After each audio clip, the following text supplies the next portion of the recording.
importante transaction dans le secteur là, des produits de santé grand public, alors que Kimberly-Clark achète le fabricant de Tylenol, Kenvue.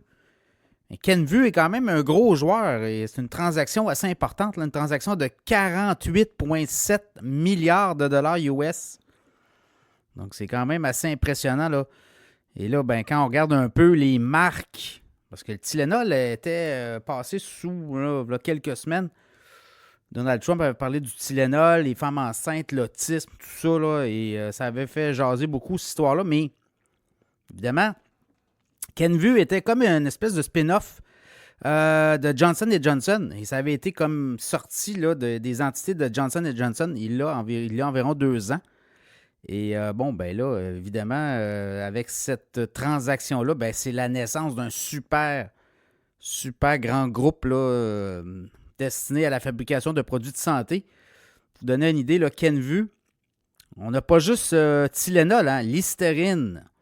On a Johnson Baby, là, les soins pour bébés, Nicorette, Neutrogena, Avino, Tylenol, Motrin, Zyrtec, Rhinocor, Benadryl, Band-Aid, également OGX, ORSL, Zarbee's, entre autres, et autres, Cap-Pol, Carefree, Clean and Clear, Descetin, Lubriderm, Rogaine, Versali, Benylin, entre autres, là, les marques qui étaient dans Kenvue. Et du côté de Kimberly-Clark, ben là, c'est Kleenex, Cottonelle, Viva, Scott.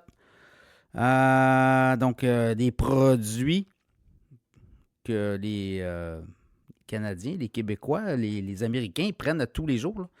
Donc voilà, ça donne quand même l'idée là, c'est un géant, c'est la naissance d'un géant.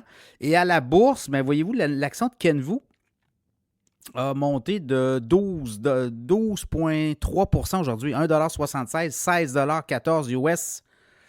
Et en après-marché, ça continuait. Dans le cas de Kimberly-Clark, quand je regarde l'action, 102,27 $, ça a diminué de 17,44 $. Évidemment, c'est une grosse transaction, là.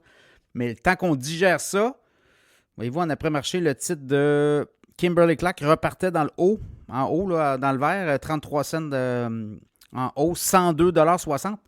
Et l'autre chose, il ne faut pas oublier, là, on a convenu qu'il y aurait des synergies, donc on va essayer de gagner comme ça, là, des gains d'efficacité, là. Donc, on a dit, ben, il y aurait environ à peu près 2 milliards par année d'économies.